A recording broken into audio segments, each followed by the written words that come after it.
તમે વિચાર કરો, અગર કોઈ પણ પશુમાં અગર તમારું ચિત્ત છેલ્લે સુધી લાગેલું હશે તો આવતું જન્મ તમારે કોનું લેવું પડશે? જેમાં ચિત્ત લાગેલું હશે.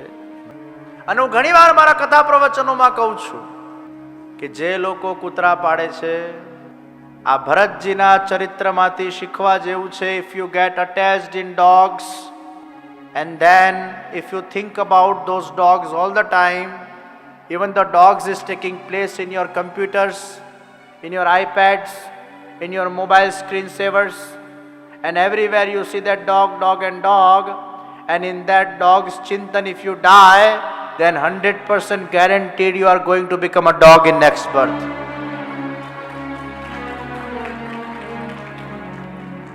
Be aware of God, be aware of dog. Stay away of dog. કૂતરું એ સિક્યોરિટી ગાર્ડ છે, યાદ રાખજો. સિક્યોરિટી ગાર્ડને કોઈ દિવસ પ્રેમ ના કરાય. સિક્યોરિટી ગાર્ડની જરૂર છે, એને પ્રેમ કરે. Dog keep it as a security guard. એને કંઈ આપણા બેડ સુધી પહોંચાડવાની જરૂર નથી. આ બધી પાશ્ચાત્ય સંસ્કૃતિઓ છે કે વેન યુ આર અલોન, ઘણા બધા લોકોના ડિવોર્સિસ થયેલા હોય બિચારાના જીવનમાં. પાશ્ચાત્ય સંસ્કૃતિમાં આવું થતું હોય છે. અને એક ડિવોર્સ 5-7 વાર ડિવોર્સ થઈ ગયા હોય, છૂટાછેડા ખૂબ થઈ ગયા હોય, હેરાનગતિ ખૂબ થયેલી હોય. આપણા ભારતીયોની વાત નથી કરતો. અને ત્યારે એવી અવસ્થામાં જ્યારે વ્યક્તિ એકલો હોય, એને કોઈ હૂંફ જોઈતી હોય, એટલે પછી કૂતરું લઈ આવે. અને એને લાગે કે માણસ કરતા વફાદાર આ કૂતરું છે. मनुष्य तो मुझे धोखा दे के चला जाता है, ये कुत्ता मुझे धोखा कभी नहीं दे सकता है, इसलिए मैं इसको अपने साथ रखूंगी. અને પછી એમાં અટેચ થાય, એને નવડાવે, એને શણગાર કરે. શણગાર એટલે એને પ્રોપર ટેક કેર કરે. વળી પાછો માંદો પડે ડૉક્ટર પાસે લઈ જાય, આમ તેમ જાત જાતનું બધું કરે. એટલે એના ચિત્તમાં એ ગાડી ચલાવે તો કૂતરું દેખાય, રસોઈ બનાવે તો કૂતરું દેખાય.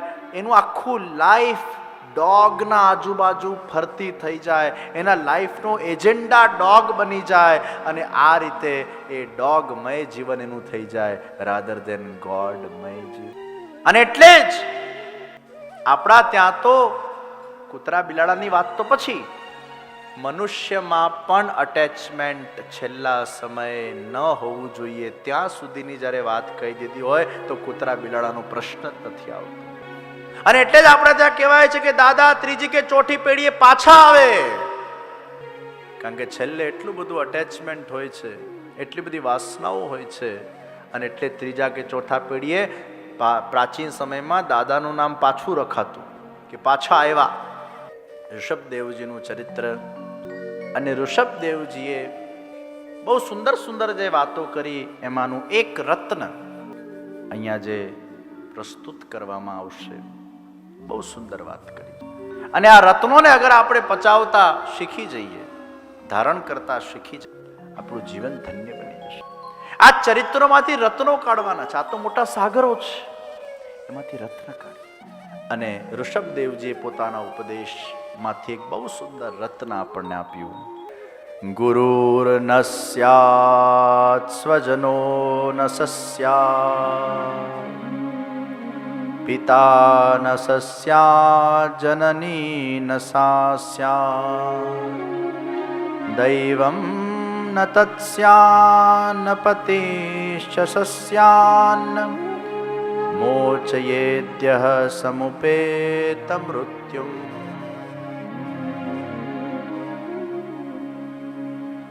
जो अपने प्रिय संबंधी को भगवत भक्ति का उपदेश देकर मृत्यु की फांसी में से उसको नहीं छुड़वाता, वो गुरु गुरु नहीं है, वो स्वजन स्वजन नहीं है, वो पति पति नहीं है, और वो पत्नी पत्नी नहीं. આ બહુ સુંદર વાત ઋષભદેવજીએ કરી છે. અહીંયા સમજાવવામાં આવ્યું કે ગુરુનું સૌથી પહેલું કર્તવ્ય શું? એ પોતાના શિષ્યને આ જન્મ મૃત્યુના ફેરામાંથી મુક્ત કરે, એનું જ્ઞાન આપે. આપણા સ્વજનો પણ કેવા હોવા જોઈએ? જે આપણને હંમેશા આ જ્ઞાન માં પ્રેરિત રાખતા રહે. તમારા સ્વજનો દ્વારા આવી કથાનું આયોજન થાય એટલે એ સ્વજને તમને જીવન મૃત્યુમાંથી મુક્ત કરવા માટેની જે પ્રેરણા આપવાનું એનું કામ હતું, એ કામ એને આ સંસારમાં આવીને પૂરું કર્યું કહેવાય. જ્યારે જ્યારે તમારા કોઈ સ્વજન આવા કોઈ સત્સંગના આયોજનો રાખે અને એ સત્સંગના આયોજનોમાં જ્યારે આખું પરિવાર જોડાય, આ તો જાહેર આમંત્રણ છે, બધા જ આવી રહ્યા છે અને બધા ટેલિકાસ્ટ પણ જોઈ રહ્યા છે, પણ પોપટ પરિવારે આ આયોજન કર્યું એટલે પોપટ પરિવારના સભ્યોએ તો આવું જ પડે. એમાં વેન્કુવરથી ભાઈ પધાર્યા, પણ એ બહાનું એ કાઢી શકતે કે ભાઈ મારા પાસે અનુકૂળતા નથી, ભલે ઘરનો પ્રસંગ છે. અને કથામાં તો એવું ને કદાચ ટાળી શકાય, જે લગ્ન ન ટળાય, કથામાં કદાચ ટાળી શકાય, પણ છતાંય અનુકૂળતા ઊભી થઈ. ડોલરભાઈ એ કહી શકતે કે can you know I am so much busy in my political activities and I have so much to do. Yes, you have organized this katha. Can I respect it? 1 hour daily during the time of the aarti I will come. Please excuse me. પણ ડોલરભાઈ માટે તમે તાળી વગાડો. એ 4 દિવસથી રોજ 3-4 કલાક કથા ચાલુ થાય તે પહેલા આવી જાય અને ખૂબ એકાગ્રતાથી. મને આવું બોલવું હતું પહેલા દાડે તમારા માટે, પણ પછી મને એવું થયું કે ડોલરભાઈ પાછા હું આવું બોલીશ તો એમને પછી એવું સંકોચ થશે કે હવે તમારે જવું જ પડશે રોજ. એટલે હું રાહ જોતો તો બીજા દાડે આવે છે કે નથી આવતા. બીજા દાડે આવી ગયા, એવો સરપ્રાઈઝ. વળી પાછું ગઈકાલે આવી ગયા, વળી આજે આવ્યા. એટલે હવે મન પાકું થયું કે આ 7 દિવસના પાકા સત્સંગી છે. 7 દિવસના પાકા સત્સંગી. એટલે ચોથા દાડે મને હિંમત થઈ બોલવાની, પણ એમના પાસે તો હતા એક્સક્યુઝ ઘણા હતા. But unless and until if he is not willing, he cannot come. Willingness is very. વ્યવહાર એક દિવસનો હોય, વિલિંગનેસ રોજની હોય. વ્યવહાર એક દિવસ. અને અહીંયા જેટલા પણ લોકો આવી રહ્યા છે વ્યવહાર પક્ષથી તો આવી ગયા, એક દાડો મોડું દેખાડી ગયા, આરતી થઈ ગઈ, વાત પૂરી થઈ ગઈ.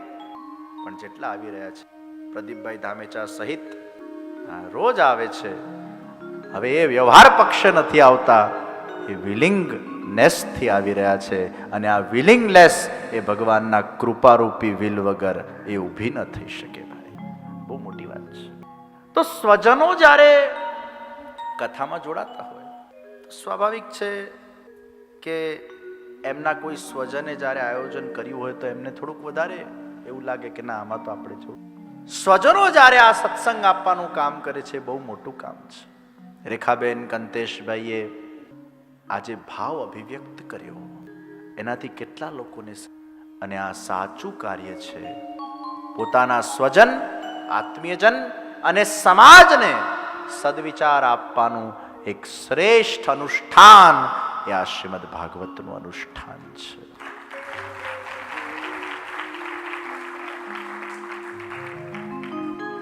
સ્વજનો નસસ્યાત. ઋષભદેવજી કહે છે એ સ્વજન સ્વજન નથી જે પોતાના સ્વજનોના આત્મકલ્યાણની યાત્રામાં એને સહયોગ ના. ભેગા થઈને ડીંગા મસ્તી કરો એ તો બરાબર છે, ઠીક છે, એ તો ગયા જન્મમાં કર્યું હતું, આ જન્મમાં કર્યું, કઈ મોટી વાત નથી. પરંતુ આવા કથાઓના માધ્યમથી સ્વજન અને સમાજને સદવિચાર આપવાનું નેક કાર્ય એ આપણું દાયિત્વ છે. પતિ પત્ની, જે પતિઓ પોતાની પત્નીને સેવા કરવામાં વચ્ચે વ્યવધાન રૂપ બને છે, એમના માટે ઋષભદેવજી ખાસ કહી રહ્યા છે, લાલ બત્તી કરી રહ્યા છે. ધ્યાન રાખજો, તમે જ્યારે પરણતા હતા, ફેરા ફરતા હતા, ત્યારે એના મંત્રોમાં બોલ્યા હતા કે તારા આધ્યાત્મિક જર્નીમાં હું તને સહયોગ આપીશ. એટલે જ્યારે કોઈ પતિ તમને નડતો હોય ભક્તિ કરવાથી, તો ફેરા સમયના એને વચનો યાદ અપાવી દેજો કે ભાઈ ફેરા ફેરતી વખતે તે મને હા પાડી હતી, ખાલી શરીરનું સંસર્ગ એ જીવનમાં આવશ્યક નથી. ખાલી છોકરા પેદા કે સંતાન પેદા કરવી એમની પરવરિશ કરવી એ આપણું લક્ષ્ય નહોતું ગ્રસ્તાશ્રમનું. પણ ગ્રસ્તાશ્રમનું એક લક્ષ્ય પણ હતું કે હું તને અધ્યાત્મમાં મદદ કરું, તું મને અધ્યાત્મમાં મદદ કર. આપણે બંને એકબીજાને મદદ કરીને આ દેહના માધ્યમથી આપણા આત્માનું ઉત્કર્ષ કરીએ. એ બી હમારા એક કર્તવ્ય થા. તો એ પતિ પતિ નથી, એ પત્ની પત્ની નથી જે સહયોગ ના આપે, એ પિતા પિતા નથી જે બાળકોને સંસ્કાર ના આપે. આ રત્ન જેવી વાત ઋષભદેવજી આપણને કહી. ઋષભદેવજી અવધૂત છે. નરકોનું વર્ણન કરવામાં આવ્યું છે આ સ્કંદમાં. કેવા પ્રકારના નરકો છે ને કયા કર્મોના કયા નરકની પ્રાપ્તિ થાય છે. બહુ ભયંકર છે બધું સાંભળવું. અને ઋષભદેવજી પછી ભરતજીનું ચરિત્ર આવે છે. ભરત પરથી ભારત. અને આ ભરતજી રાજા, અને આ બધા રાજા એટલે આ બધા સમ્રાટો હતા, આખા પૃથ્વીના રાજા. એને ખાલી ભારત, કેમ કે પહેલા આખી પૃથ્વી ભારત હતી. આખું પૃથ્વી જ, આખું વિશ્વ. આ તો પછી બધા દેશો બન્યા, पहले तो सभी भारत था. और इसलिए हमारा धर्म वो सबसे प्राचीन धर्म है. આખા પૃથ્વીના સમ્રાટો. અને ભરત રાજા માં વિરક્તિ આવી, છોડી છાડીને નેપાળની ગંડકી નદીના પાસે જઈને ધ્યાન સાધના કરી. હિરણી ગર્ભવતી છે, નદીમાં બાળ આવી છલાંગ મારે છે, અને એમાં એનું ગર્ભ બાળક થાય છે. હિરણી મરી જાય છે, અને એ જ બાળકને ભરતજી સાચવે છે. ભરતજી को क्या करना चाहिए और क्या नहीं करना चाहिए? પોતાના પત્ની, છોકરા, પરિવાર, સંપત્તિ, ઘર બાર બધું છોડીને એ ભરતજી વિરક્ત બનીને એ ગંડકી નદીના તીર પર પહોંચ્યા. બધું છોડીને પહોંચ્યા. 12 કલાક ધ્યાન કરતા, પણ આ હિરણીના બચ્ચાને સ્વીકારીને એની પરવરિશમાં એટલો સમય વ્યતીત કરવા લાગ્યા કે 12 કલાકનું ધ્યાન 6 કલાક થવા લાગ્યું, 3 કલાક થવા લાગ્યું, 1 કલાક થવા લાગ્યું. પછી તો ધ્યાન જ જતું રહ્યું. એમના ધ્યાનમાં જ પેલું બચ્ચું આવતું ગયું. કોઈક આ બચ્ચાને મારી ન નાખે, કોઈ આનો શિકાર ન કરી નાખે. સતત એના વિચારને વિચારમાં જ રહ્યા.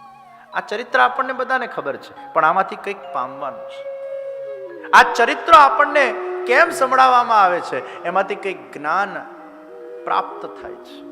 એમાં લાઈફ લેસન્સ છે, અને લાઈફ લેસન્સને વારંવાર આપણે સાંભળવા જોઈએ, કારણ કે આપણા બધાની બેટરી જલ્દી ડિસ્ચાર્જ થઈ જાય છે, એટલે વારંવાર એને ચાર્જ કરવી પડે છે.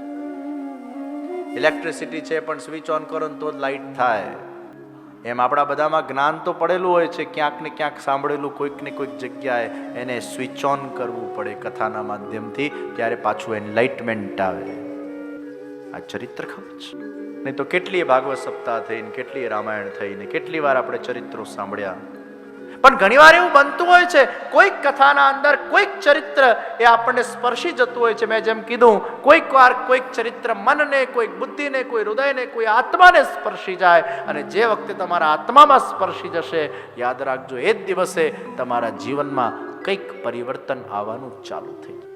અને આપ સર્વને કહેવા માંગુ છું, આપ લોકો પણ પોતાના વિચારોને આધ્યાત્મિક બનાવવા માટે, પોતાના જીવનને પરિવર્તિત કરવા માટે, આધ્યાત્મિક જીવનમાં આગળ વધવા માટેના જે બેરિયર્સ આવી રહ્યા છે, બેરિયર્સને દૂર કરવા માટેના માઇન્ડસેટથી કથા સાંભળજો. અને જ્યારે કથા કોઈ કહેતું હોય, એને પણ એ માઇન્ડસેટ રાખવું પડે કે પ્રભુ આવીને બોલાવે છે, પ્રભુ બોલે છે, અને એ શબ્દો નિશ્ચિત એ વ્યક્તિના માનસ પટલ પર, હૃદય પટલ પર, યા એના આત્મ પટલ પર જઈને અંકિત થશે, અને એ શબ્દો એના જીવનમાં કંઈક પરિવર્તન ચોક્કસ લાવશે. આ વિશ્વાસ વક્તાનો પણ હોવો જોઈએ, અને એ વિશ્વાસ સાથે શ્રોતાએ પણ સાંભળવું પડે. ત્યારે જઈને નિશ્ચિત એ કથા તમારા જીવનમાં કંઈક ચેન્જ લાવી શકે. And small changes can change your life. It's not that an individual person is going to get changed rato raat. It's not possible. Small changes can change your life. તો ભરતજીએ શું કરવું જોઈએ? તો એક લોજિકલ ક્વેશ્ચન થાય કે જીવદયાના સિદ્ધાંતથી એ બાળકને આમ બસ મરવા છોડી દેતે, જાઓ मैं तो सब छोड़ के आया हूं, मेरी कोई तुम्हारी जवाबदारी नहीं बनती है, मर जाओ तुम. અગર એવું કરતે ભરતજી તો પણ એમના પર આક્ષેપ લાગતે કે આ ભરતજીમાં માનવતા નથી, જીવદયા નથી. અને એ જ જીવદયા વાળા ઋષભદેવજી ની પરંપરામાં એ આવ્યા હોય તો શું એમનામાં જીવદયા નથી? તો બિચારા ભરતજી એને સ્વીકારે તો એ લોકો બૂમાબૂમ કરે કે તમે સંસારમાં ફસાયા વળી પાછા. બિચારા એને ના સ્વીકારે તો એ લોકો બોલે કે તમારામાં માનવતા નથી. તો કરના ક્યાં ચાહીએ થા? હું તમને એક દૃશ્ય આપું છું, એને તમે અનુભવો. કે કોઈક દિવસ સવાર પડી હોય અને તમે આમ દરવાજો ખોલ્યો અને 5 નવા જન્મેલા શિશુ બાળકો તમારા દ્વાર પર મુકાયેલા છે. શું કરશો તમે? એ 5 બાળકની માં બનશો? અને તમારા ઓલરેડી 2-3 હોય અને તમે માનવતાના દ્રષ્ટિએ વિચાર કરશો કે આ 5 બાળકો મારા દ્વાર પર પડ્યા છે તો કદાચ this is my destiny, maybe God has gifted me these 5 kids and I have to take care of these 5 kids. You will think in that ways. Maybe out of 100, 1 or 2 might think in such a way. But 99% what you will be doing, માનવતાના દ્રષ્ટિથી કદાચ એને 2, 5, 10, 15 દિવસ ઘરે રાખો એ ખરા, પછી તમે એને અનાથ આશ્રમમાં મૂકી આવો છો, કારણ કે તમે એને સંભાળી શકતા. ભરતજીએ ચોક્કસ એને થોડાક સમય માટે રાખ્યું હોત, પણ પછી એની સાર સંભાળ કોઈકને આપી દીધી હોત. પરંતુ એમાં ને એમાં જ અટેચ થતા ગયા અને છેલ્લે મૃત્યુ સમયે એના જ વિચારો હતા એટલે આવતું જન્મ એમને હિરણનું મળ્યું. તમે વિચાર કરો, અગર કોઈ પણ પશુમાં અગર તમારું ચિત્ત છેલ્લે સુધી લાગેલું હશે તો આવતું જન્મ તમારે કોનું લેવું પડશે? જેમાં ચિત્ત લાગેલું હશે.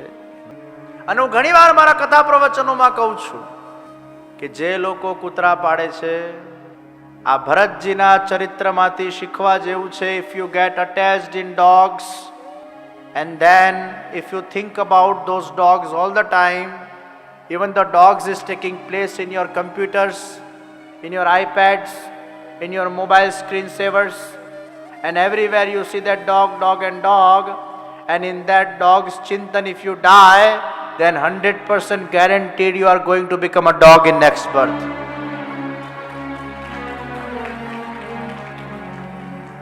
Be aware of God, be aware of dog. Stay away of dog. કૂતરું એ સિક્યોરિટી ગાર્ડ છે, યાદ રાખજો. સિક્યોરિટી ગાર્ડને કોઈ દિવસ પ્રેમ ના કરાય. સિક્યોરિટી ગાર્ડની જરૂર છે, એને પ્રેમ કરે. Dog keep it as a security guard. એને કંઈ આપણા બેડ સુધી પહોંચાડવાની જરૂર નથી. આ બધી પાશ્ચાત્ય સંસ્કૃતિઓ છે કે વેન યુ આર અલોન, ઘણા બધા લોકોના ડિવોર્સિસ થયેલા હોય બિચારાના જીવનમાં. પાશ્ચાત્ય સંસ્કૃતિમાં આવું થતું હોય છે. અને એક ડિવોર્સ 5-7 વાર ડિવોર્સ થઈ ગયા હોય, છૂટાછેડા ખૂબ થઈ ગયા હોય, હેરાનગતિ ખૂબ થયેલી હોય. આપણા ભારતીયોની વાત નથી કરતો. અને ત્યારે એવી અવસ્થામાં જ્યારે વ્યક્તિ એકલો હોય, એને કોઈ હૂંફ જોઈતી હોય એટલે પછી કૂતરું લઈ આવે અને એને લાગે કે માણસ કરતા વફાદાર આ કૂતરું છે. मनुष्य तो मुझे धोखा दे के चला जाता है, ये कुत्ता मुझे धोखा कभी नहीं दे सकता है, इसलिए मैं इसको अपने साथ रखूंगी. અને પછી એમાં અટેચ થાય, એને નવડાવે, એને શણગાર કરે. શણગાર એટલે એને પ્રોપર ટેક કેર કરે. વળી પાછો માંદો પડે ડૉક્ટર પાસે લઈ જાય, આમ તેમ જાત જાતનું બધું કરે. એટલે એના ચિત્તમાં એ ગાડી ચલાવે તો કૂતરું દેખાય, રસોઈ બનાવે તો કૂતરું દેખાય. એનું આખું લાઈફ ડોગના આજુબાજુ ફરતી થઈ જાય. એના લાઈફનો એજન્ડા ડોગ બની જાય અને આ રીતે એ ડોગમય જીવન એનું થઈ જાય રાધર દેન ગોડમય જીવન. અને એટલે જ આપણા ત્યાં તો કૂતરા બિલાડાની વાત તો પછી, મનુષ્યમાં પણ અટેચમેન્ટ છેલ્લા સમયે ન હોવું જોઈએ ત્યાં સુધીની જ્યારે વાત કહી દીધી હોય તો કૂતરા બિલાડાનો પ્રશ્ન જ નથી આવતો. અને એટલે જ આપણે ત્યાં કહેવાય છે કે દાદા ત્રીજી કે ચોથી પેઢીએ પાછા આવે, કારણ કે છેલ્લે એટલું બધું અટેચમેન્ટ હોય છે, એટલી બધી વાસનાઓ હોય છે, અને એટલે ત્રીજા કે ચોથા પેઢીએ પ્રાચીન સમયમાં દાદાનું નામ પાછું રખાતું કે પાછા આવ્યા. તો ભરત રાજાના આ પ્રસંગથી આપણે શીખીએ છીએ કોઈ પણ પ્રાણી દયાના પાત્ર છે, પ્રેમના પાત્ર નથી. એમાં અટેચ નહીં. Attachment is not good. Yes, you can keep kindness for all, but not the attachment. કારણ કે involvement gives you the attachment, and more you are involved, your thought procedure goes into those things. આવતા જન્મમાં હિરણ બન્યા, એમને એમની બધી જ memory રહી, અને એના પછીના જન્મમાં એ જડ ભરત બન્યા. પછી તો એવા ગભરાઈ ગયા અટેચમેન્ટથી કે કોઈનાથી અટેચ જ ન થયા. જડ હતા, જ્ઞાની પણ મૂર્ખ બનીને રહેતા. અને એકવાર એમને બલિ ચડાવવા માટે લઈ ગયા, જરાય ડર નહીં. काट डालो, मार डालो, जो करना हो कर डालो, मुझे कोई फर्क नहीं पड़ता है, और मैं अगर मर गया तो भी मैं छूटा इसमें से, मुझे कोई भय नहीं है, काट डालो, मार डालो. દેવીએ પછી આવીને રક્ષા કરી કે આની બલિ ન ચડાવાય. રહુગણની પાલખી ઉચકીને જતા હતા એવો તગડો જાડો પાડો વ્યક્તિ જડ ભરત રહુગણની પાલખી ઉચકીને ગયા. અને પાલખી આમ આડી આવડી ચલાવે, કારણ કે જીવદયામાં એટલું પાછું માનતા. એને એમ કે હવે મારે કોઈનામાં અટેચ થવું નથી, મારે કોઈ જ ખોટું કામ કરવું, I don't want this life again now. એવા સુધરી ગયા. એટલે વચ્ચે કંઈક પેલા જીવડાઓ આવે ને એટલે પાછું આમ પગ લઈ જાય, આમ પગ લઈ જાય, એટલે પાલખી આખી હલે પેલા રહુગણની. રહુગણ અને ભરતજીનો પણ સંવાદ થયો. એમાં ભરતજીએ ઉપદેશ એમને પ્રદાન કર્યો. જડ ભરત 3 જન્મે એમનો ઉદ્ધાર થયો છે. हम भी अंतिम समय में जो भी हमारे विचार होंगे वो हमें पुनः जन्म लेने के लिए प्रेरित करेंगे. અને એટલે જ અંતે યા મતિ સા ગતિ. આપણી અટેચમેન્ટ્સ ધીરે ધીરે ક્ષીણ. આપણા લાઈફમાં 2 સી થવા જોઈએ. 2 C's. You understand what I am saying? 2 C's. કેવી રીતે થાય? પહેલા સી આમ આવે, પછી આમ આવે, અને પછી આમ થાય. આ તમને કોઈ ચોપડીમાં નહીં મળે. આ મેં પોતે કાઢી છે, ચિંતન કરવા જેવું છે. 2 C એટલે આમ આવ્યો સી, પહેલા કોઈના સાથે અટેચ નહોતો, પછી ભેગો થયો, આમ સી નું મિલન થયું, 2 C નું એક સાથે મિલન થયું, અટેચમેન્ટ. અને પછી ધીરે ધીરે એ સી પહેલા અજ્ઞાનતામાંથી ભેગો થયો, અને પછી ભેગા થઈને એ ઈશ્વર તરફ એ બંને લોકો વળતા જાય છે. આમ અહીંયાનું અટેચમેન્ટ એ રહે છે. This attachment stays between the 2 C's. It's not that છૂટાછેડા લઈ લે છે. Attachment stays. પણ એનું મુખ પહેલા આમ હતું, એ મુખ એનું આમ ઈશ્વર તરફ જતું રહે છે. પતિનું મુખ એના ઈશ્વર તરફ, પત્નીનું મુખ એના ઈશ્વર તરફ.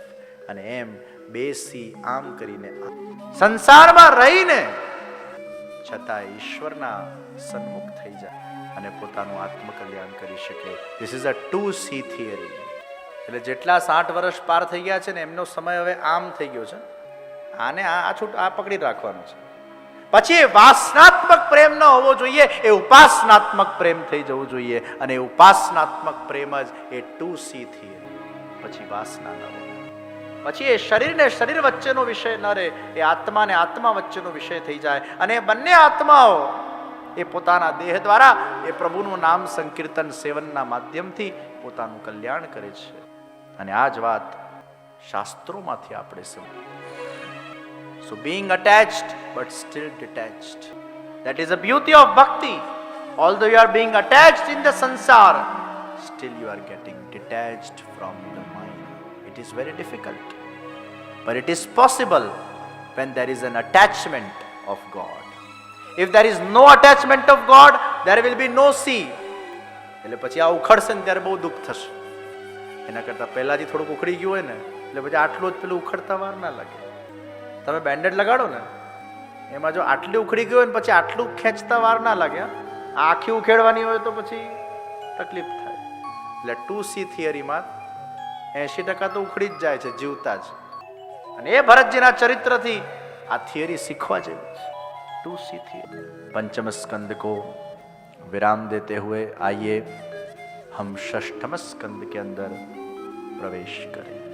આ સ્કંદમાં મનુષ્ય, દેવ અને અસુર આ ત્રણેય ઉપર ભગવાનના દિવ્ય કૃપાનું દર્શન કરાવ્યું છે. અહેતુની કૃપા મનુષ્ય પર, અહેતુની કૃપા દેવ પર અને અહેતુની કૃપા અસુર પર એ આ ષષ્ઠમ સ્કંદના અંદર ભગવાને કરી. અજામિલ જેવા દુષ્ટ ઉપર ભગવાને અહેતુની કૃપા કરી. છેલ્લે 3 વાર નારાયણ નારાયણ નારાયણ નામ બોલીને એનું દેહાંત થયું. વિષ્ણુ દૂતો આવ્યા, યમદૂતો આવ્યા. બંને વચ્ચે ખટરાગ થયો. યમદૂત કે છે આને તો અમારે જ લઈ જવો પડે, આ એના જીવનના અંદર બધા જ ખોટા કામો કર્યા છે. વિષ્ણુદૂત કે છે ના, છેલ્લે 3 વાર નારાયણ બોલી ગયો છે એટલે અમારે જ લઈ જવો પડે. અને એમાં વિષ્ણુ દૂતોની જીત થઈ. વિષ્ણુદૂત ઉપાડીને જતા રહે છે.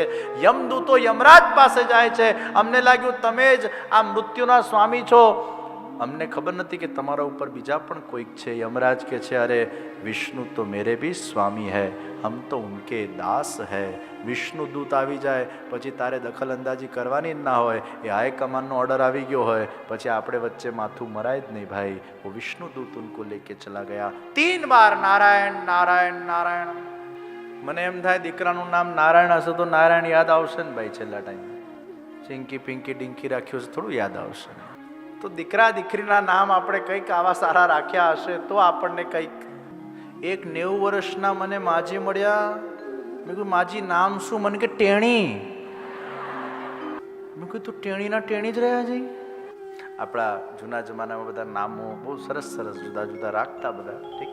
પણ નામમાં આપણા કેટલા સંસ્કૃતના સારા સારા નામો છે, ન રખાય. ઘણા પાછા ફ્રેન્ચ ડિક્શનરી ખોલવા જાય ને જર્મન ડિક્શનરી ખોલવા જાય ને ભલતા ભલતા નામો કાઢી નાખે. આપણે ઘણા સારા નામો રાખી શકીએ છીએ. અને એટલે જ નામ એવું રાખીએ જેમાં કંઈ અર્થ હોય અને એમાંથી કંઈક આપણને પ્રાપ્તિ થાય. આ ડોલર નામ બહુ સરસ છે, ફૂલ છે. પાઉન્ડના દેશમાં ડોલર નામ છે, ડોલરનું ફૂલ છે. તમને જોઈને આમ સુગંધ આવી જાય. તમારે એમ ભાવ રાખવાનો डॉलरનું फूल હું ઠાકોરજીના ચરણોમાં समर्पित करूँ છું. ये डॉलर फूल बन के आपके चरण में समर्पित होता है तो वो फूल देखकर भी हमें भगवान के चरण का स्मरण हो जाए. આ પંકજ નામ છે, લોટસ. તો અંત સમયે નારાયણ નારાયણ નારાયણ. ચાચા હરિવંશજીને અષ્ટાક્ષર સિદ્ધ હતું. એ અષ્ટાક્ષર મંત્ર બોલીને યમુનાજી પર ચાલતા અને ડૂબતા નહીં. પછી એક વ્યક્તિને થયું આ તો કેટલું ઈઝી, અષ્ટાક્ષર બોલો અને ચાલો. એટલે ચાચા હરિવંશજી પહેલાને કીધેલું કે તું મારા પાછળ પાછળ આવજે તો વાંધો નહીં આવે. પણ પહેલાને ઓવરટેક કરવાની ઈચ્છા થઈ અને જ્યાં ઓવરટેક કરવા ગયો એ ડૂબ્યો. પછી માણ એને બચાવવામાં આવ્યો. એને પૂછ્યું કે તમે અષ્ટાક્ષર બોલીને ચાલો તો હું પણ અષ્ટાક્ષર બોલીને ચાલું તો હું કેમ ડૂબ્યો અને તમે કેમ ના ડૂબ્યા? એ કે છે ગુરુ કૃપાથી અષ્ટાક્ષર મંત્ર મને સિદ્ધ થયેલું છે. કોઈ વસ્તુ સિદ્ધ થઈ જાય ને પછી તમે જ્યારે કરો ને ઇટ બીકમ્સ સો ઇઝી. તો સામેવાળાને લાગે આ કેટલું ઇઝી છે, આપણે પણ કરીએ તો. પણ ઘણીવાર જે વસ્તુ આપણને ઇઝી દેખાતી હોય છે ઇઝી નથી હોતી, એના પાછળની સાધના હોય છે. Sometimes things looks easy to us, it's not easy. એના પાછળની સાધના છે. અને કદાચ સાધના નહીં હોય તો હરિની કૃપા હશે. એની સાધના નહીં હોય તો હરિનો કૃપા બલ હશે તો આપણને કોઈક વસ્તુ બહુ સહેલી દેખાય. પેલા તાર પર લોકો ચાલે ને, આમ ચાલે ત્યારે એટલું આમ ઇઝી લાગે આપણને, આ કેટલું ફાઇન છે, ફટ ફટ ફટ ફટ ચાલે. તું ચાલીને જો, એક પગ નહીં મૂકી શકે. પેલા ઘણા ક્રિકેટ રમતા હોય તો કોમેન્ટર્સ કે આ શોટ આમ નહીં આમ માર્યું હોત ને તો પેલો આઉટ થતા પછી તું રમજઈને જા. એ પિચ પર રમવું કેટલું કઠિન હોય તને ખબર છે? તારે ખાલી કોમેન્ટ્રી બોલ બોલ કરવાનું. તો ઘણીવાર આપણે કોઈકના માટે કોમેન્ટ આપીએ. Sometimes it is very easy to give the comments but it is very difficult to put your self in that situation and do that સાધના. અજામિલનું ભગવાને ઉદ્ધાર કર્યું. ભગવાને ઇન્દ્ર ઉપર પણ કૃપા કરી. ઇન્દ્રએ દેવોની સભામાં ગુરુ બૃહસ્પતિનું અપમાન કર્યું અને પછી ત્વષ્ટા મુનિએ પોતાના પુત્ર વિશ્વરૂપને ગુરુ બનાવવા માટે પ્રસ્તાવ મૂક્યો. ઇન્દ્રએ વિશ્વરૂપને ગુરુ બનાવ્યા. વિશ્વરૂપના 3 માથા હતા અને ત્વષ્ટા મુનિની પત્ની એ અસુર જાતિમાંથી આવેલી. દેવ અસુરોમાં પણ ઇન્ટરકાસ્ટ મેરેજ થતા હતા. તો અસુરમાંથી આવેલી એટલે એ અમુક આહુતિઓ અસુરોને પણ આપતી હતી અને આ ઇન્દ્રને પસંદ ન પડ્યું. ઇન્દ્ર બોખલાઈ ગયો અને ઇન્દ્રએ એ વિશ્વરૂપના ત્રણેય માથાઓ કાપી દીધા. બ્રહ્મ હત્યા લાગી અને ઇન્દ્ર એ બ્રહ્મ હત્યાથી ગભરાયો. આ બ્રહ્મ હત્યા લાગી એ પહેલા ઇન્દ્રએ 9 ગ્રહોની સભા બોલાવી અને બધા ગ્રહોને બેસાડીને કીધું કે જુઓ, હું ઇન્દ્ર છું, સ્વર્ગનો રાજા છું, મને કોઈ પણ ગ્રહ નડી ન શકે. શનિદેવ ઊભા થયા. શનિ કે મહારાજ, તમારા પાસે પણ અગર સ્પેશિયલ પાવર્સ હશે તો મારા પાસે પણ ભગવાને સ્પેશિયલ પાવર્સ આપ્યા છે અને હું કોઈ નડ્યા વગર રહું નહીં એવું બને નહીં. ઇન્દ્ર કે તુમ મુझे નહીં નડ सकते, ચાહે કોશિશ કર લો. શનિ કે મારી 7.5 આવવા દો, એમાં તમને બતાડું છું. ઇન્દ્રએ કે મારું જ્યોતિષ મેં જોઈ લીધું છે ને મારી 7.5 ચાલુ થઈ ગઈ છે, તે શું બગાડ્યું મારું? શનિ કે હજી તો શરૂ થઈ છે ને, હજી લોહામાં ચડવા દો, પછી વાત તમારી. અને એ જ અરસામાં ઇન્દ્રએ આ વિશ્વરૂપના 3 માથા કાપ્યા. બ્રહ્મ હત્યા લાગી, પાછળ પાછળ દોડી રહી છે બ્રહ્મ હત્યા, આગળ આગળ ઇન્દ્ર, પાછળ પાછળ બ્રહ્મ હત્યા. અને કમળના અંદર આવીને ઇન્દ્ર બેસી ગયા. ભગવાનનું નામ જપ કરવા લાગ્યા, અખંડ ભગવાનનું નામ સ્મરણ કરવા લાગ્યા. બ્રહ્મ હત્યા જતી. 7 વર્ષ પછી જ્યારે કમળમાંથી ઇન્દ્ર બહાર નીકળ્યા, પેલા શનિદેવ આમ સ્વાગત કરવા માટે ઉભા. સ્વાગતમ સ્વાગતમ સ્વાગત. ઇન્દ્ર કે છે, જોયું શનિ, તારી 7.5 તું મારો વાળ પણ વાકો ના કરી શક્યો.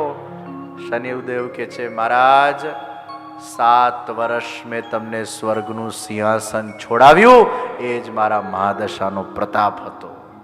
7 વર્ષ રાજામાંથી રંક કે બનાવી દે શનિ, રંકમાંથી રાજા. પણ ભગવાનનું નામ લીધું તું એટલે શનિની આડઅસર ન થઈ, પણ રાજ સિંહાસન તો છોડાવ્યું. બ્રહ્મ હત્યા જે ઇન્દ્રને લાગી એ ભગવાનની કૃપાથી દૂર થઈ અને એ જે બ્રહ્મ હત્યા ઇન્દ્રએ ભોગવવાની હતી એ પછી ભગવાને 3 જગ્યાએ ડિસ્ટ્રીબ્યુટ કરી.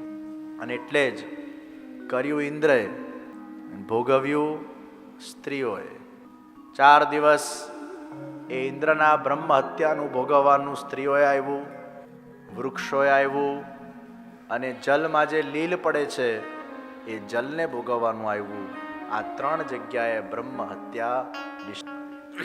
ઇન્દ્ર પર ભગવાને કૃપા કરી, અજામિલ પર કૃપા કરી, અને સાથે સાથે ભગવાને વૃત્રાસુર પર પણ કૃપા કરી.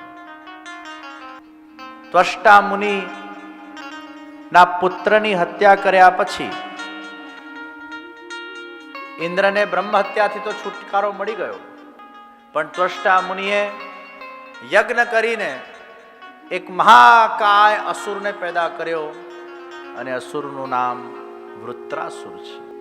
આ વૃત્રાસુર પૂર્વ જન્મમાં ચિત્રકેતુ રાજા હતા અને આ ચિત્રકેતુ રાજાની 1,00,000 રાણીઓ હતી. 1,00,000 રાણીઓ હોવા છતાં એમને એક પણ સંતાન નથી, અને એક સંતાન માંડ ગુરુના આશીર્વાદથી થઈ, અને એ પણ રાણીઓએ ભેગા મળીને ઝેર આપીને મારી કાઢી.